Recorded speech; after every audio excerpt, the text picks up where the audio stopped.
judge rejected a plea deal for a former Sioux City police officer convicted of non-domestic serious assault.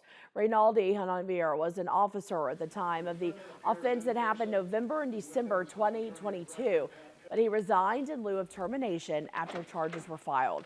The victim in the case, Wendy Robles, previously told KTIV she opposed the plea deal prosecutors and the defense agreed on. Today, the judge rejected the plea, instead sentenced the man to 14 days in jail or 28 days on house arrest with electronic monitoring.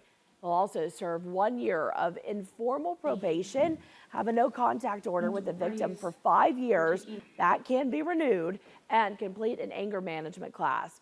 Robles previously told KTIV she wished prosecutors would have stuck with the original charges, which included domestic violence, because it would prevent him from becoming a police officer in the future.